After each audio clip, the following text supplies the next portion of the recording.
now, live at 6:50. අයිබෝන් සුබ සන්ධ්‍යාවක්. අදත් ගෙවුණු දවසේ උණුසුම් පුවත් ගැන කෙටියෙන් දකින්නටයි මේ සූදානම. මේ උණුසුම් පුවත් සම්පීඩනය live at 6:50.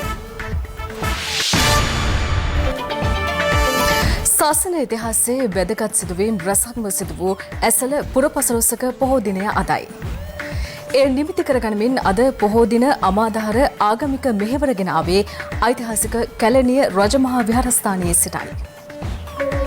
සම්බුද්ධ චරිතාපදානයේ අතිශය වැදගත් සිදුවීම් රැසක් අදවන් ඇසළ පුන් පොහෝ දිනෙක සිදුව ඇති බව ශාසන ඉතිහාසය සාක්ෂි දරනවා.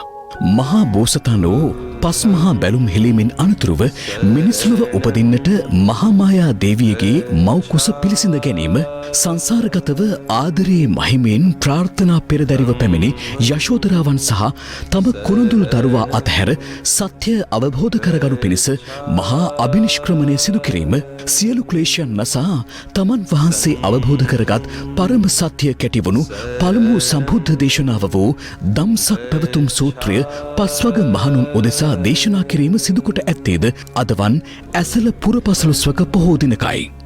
එසේම භික්ෂුන් වහන්සේ වස්විසීම අරඹන්නේද ඇසළ පුන් පොහෝ දිනේ වීම විශේෂත්වයක්. මෙයාදී වශයෙන් වූ ශාසන ඉතිහාසයේ අතිශය වැදගත් සිදුවීම් වලින් පරිපූර්ණ වූ ඇසළ පුන් පොහෝ දිනයේ ස්වර්ණවාහිනී අමාතහර ආගමික මෙහෙවර දහසක් බුදුන් බුදුවන හිමිදිරි පාන්දර සිට තථාගතයන් වහන්සේ තෙවන වර මෙරටට වැඩම කිරීමෙන් අතිශය පාරිශුද්ධත්වයට පත් වූ කැලණිය රජමහා විහාරස්ථානයේ සිට ගෙන එනු ලැබුවා. වේගවත් ව්‍යාප්තියක් සහිත COVID-19 ඩෙල්ටා ප්‍රභේදය ආසාදිතයින් 68 දිනකු මෙවන විට මෙරටින් හඳුනාගෙන ඇති බව සෞඛ්‍ය අංශ පවසනවා. මේ අතර අද දිනේ මෙතෙක් මෙරටින් COVID-19 ආසාදිතයින් 1310 දිනකු වාර්තා වූ බව යුද හමුදාපති ජෙනරල් ශවින්ද්‍ර සිල්වා මහතා පැවසුවා.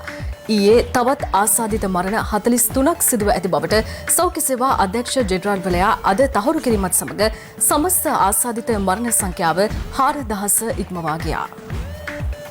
සීග්‍ර ව්‍යාප්තියක් සහිත COVID-19 ඩෙල්ටා ප්‍රභේදය ආසාදිත වුවන් 68 දෙනෙකු මේ වන විට මෙරටින් හඳුනාගෙන තිබෙනවා. නියෝජ්‍ය සෞඛ්‍ය සේවා අධ්‍යක්ෂ ජෙනරාල් වෛද්‍ය හේමන්ත හේරත් මහතා පැවසුවේ ශ්‍රී ජයවර්ධනපුර විශ්වවිද්‍යාලයේ ආසාත්මිකතා හා ප්‍රතිශක්ති විද්‍යාව සහ සෛල ජෛව විද්‍යායතනය මගින් ප්‍රභේද හඳුනා ගැනීම සඳහා සිදු කළ පරීක්ෂණ වාර්තාවක් අද සෞඛ්‍ය අමාත්‍යාංශයට බහර දුන් බවයි. ඒ අනුව මීගම කොළඹ රත්මලාන පිළියන්දල ගාල්ල කොග්ගල කරාපිටිය කිල්නොච්චිය ඉරණමඩු සහ පූන්තොට්ටම් යන ප්‍රදේශවලින් ඩෙල්ටා ආසාදිතයන් වාර්තා වී ඇති බවයි වෛද්‍ය හේමන්ත හේරත් මහතා සඳහන් කළේ. ඔහු වැඩිදුරටත් පැවසුවේ නියද කිහිපයක් අනුව මේ වන විට ඩෙල්ටා ප්‍රභේදය සහිත ආසාදිතයන් 68 දෙනෙකු හඳුනාගත්තද නියත වශයෙන්ම මීට වඩා වැඩි ඩෙල්ටා ආසාදිතයන් සංඛ්‍යාවක් සමාජයේ සිටිය හැකි බවයි. ඒ අනුව නිසි සෞඛ්‍ය නිර්දේශ අනුගමනය කිරීම අනිවාර්ය බවයි වෛද්‍ය හේමන්ත හේරත් මහතා සඳහන් කළේ.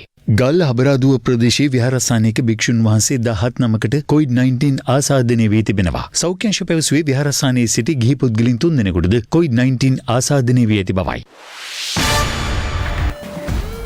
ඩෙල්ටා කොවිඩ් ප්‍රභේදය හේතුවෙන් නැවතත් ලොව පුරා කොරෝනා වෛරස් ව්‍යාප්තිය හිස ඔසවමින් තිබෙන පසුබිමක යළිත් ඇමරිකාවේ කොවිඩ් ව්‍යාප්තිය ඉහළ යමින් තිබීම අවදානම් තත්ත්වයක් බවට සෞඛ්‍ය අංශ අනතුරු අඟවනවා.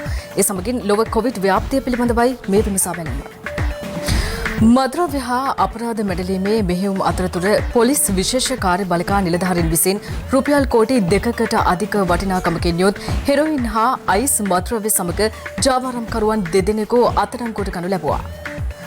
මේ අතර පළාත් අතර සංචරණ සීමා ක්‍රියාත්මක වුවද එය උල්ලංඝනය කරමින් ඇතැම් පිරිස් ගමන් කරන අයුරු බොහෝ ප්‍රදේශවලින් වාර්තා වුණා. කොරෝනා වෛරස් ව්‍යාප්තිය පාලනය කිරීම සඳහා පළාත් අතර සංචරණ සීමා තවදුරටත් ක්‍රියාත්මක වනවා. කෙසේ වෙතත් අත්‍යවශ්‍ය සේවාවන් හැර අනිකුත් අවශ්‍යතාවයන් සඳහා බස් රථ ධාවනය කිරීම මෙන්ම මගින් ගමන් කිරීම නිරෝධායන නීති කඩ කරමින් සිදු කරනු ලැබුවා. මේ අනුරාධපුරයේ ජනතාව එලෙස ගමන් කරන අයුරුයි. අතන සංචරණ සීමා දාලා තියෙනවනේ ඒකින්ද අනිවාර්යයෙන්ම මේ අතනින් බස් නවත්තලා මෙතන දෙන්න ඕනේ අනිවාර්යයෙන්ම මේ අනිත් බස් එක ගන්න. තමුත්තේගම කලාවේ පාලමාසල කුරුණෑගල දිස්ත්‍රික්කයෙන් එන බස් රථ නවතා මගින් තමුත්තේගම සීමාවට පයින් ගමන් කර එතැන් සිට තවත් බස් රථයකින් අනුරාධපුරයට පැමිණෙන අයුරු මෙලෙස දක්නට ලැබෙනවා. බොහෝ ජනතාව පවසන්නේ මෙවැනි ක්‍රියාමාර්ග තුළින් අනුරාධපුර දිස්ත්‍රික්කයේ තුළ කොරෝනා වෛරසය ව්‍යාප්ත වීමේ අවදානමක්ද පවතින බවයි. මේ අතර අම්බලන්ගොඩ බටදුව කිතුල්ගහ ප්‍රදේශයේ පැවැත්වූ සාදයක් වැටලීමට අම්බලන්ගොඩ මහජන සෞඛ්‍ය පරීක්ෂක කාර්යාලයේ නිලධාරීන්ට හැකි වුණා. මල්වර වියටපත් දැරියක් වෙනුවෙන් පැවැත්වූ මේ සාදය සඳහා නිරෝධායන නීති කඩ කරමින් 100කට වැඩි පිරිසක් එක්ව සිටි අතර සංගීත කණ්ඩායමක්ද ඊට සහභාගී වී සිටි බවයි මහජන සෞඛ්‍ය පරීක්ෂක නිලධාරීන් කියා සිටියේ.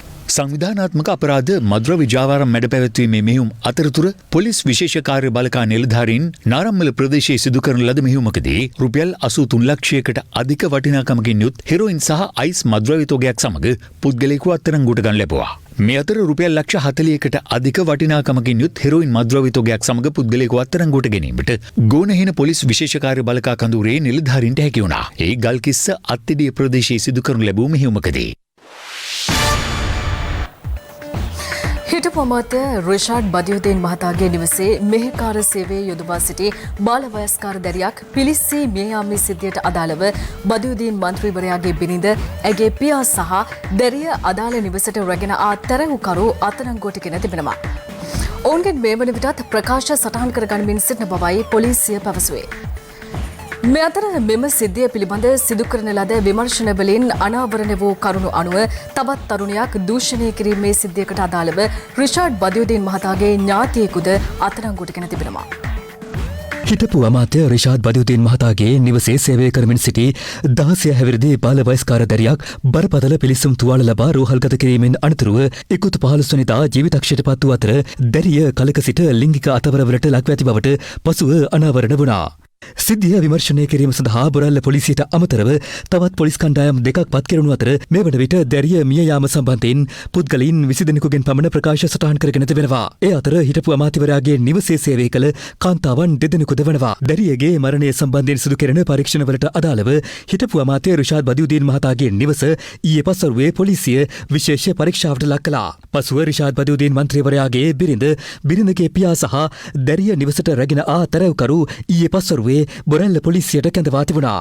පැය 10කට ආසන්න කාලයක් ඔවුන්ගෙන් ප්‍රකාශ සටහන් කර ගැනීමෙන් අනතුරුව අද අලුයම තිදෙනාම අත්අඩංගුවට ගත්තේ වැඩිදුර ප්‍රශ්න කිරීම සඳහායි. ජ්‍යෙෂ්ඨ නියෝජ්‍ය පොලිස්පතිවරයා වැඩිදුරටත් පැවසුවේ මේ පිළිබඳව සිදු කරන විමර්ශන වලින් අනාවරණ වූ කරුණු අනුව මන්ත්‍රීවරයාගේ නිවසෙහි මෙහෙකාර සේවයේ යෙදී සිටි තවත් තරුණියක් දූෂණය කිරීමේ චෝදනාවට රිෂාඩ් බදියුදීන්ගේ මස්සිනාද අත්අඩංගුවට ගෙන ඇති බවයි.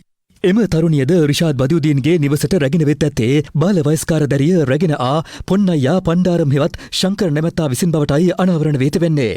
මේ අතර මියගිය ඉශාලිනී දැරියට පින් අනුමෝදන් කිරීමේ වැඩසටහනක් අද ඩයගම වතුයායේදී පැවති අතර ඊට දැරියගේ මව සුළුපියා සහෝදර සහෝදරීන් ඇතුළු ඥාතීන් මෙන්ම ප්‍රදේශවාසීන්ද එක්ව සිටියා. ඒ තමයි ගෙවුණු දවසේ උණුසුම් පුවත්. මේ පිළිබඳ වැඩිදුර තොරතුරු සමග හමු වෙමු රාත්‍රියේ 8ට. සුබ රාත්‍රියක්.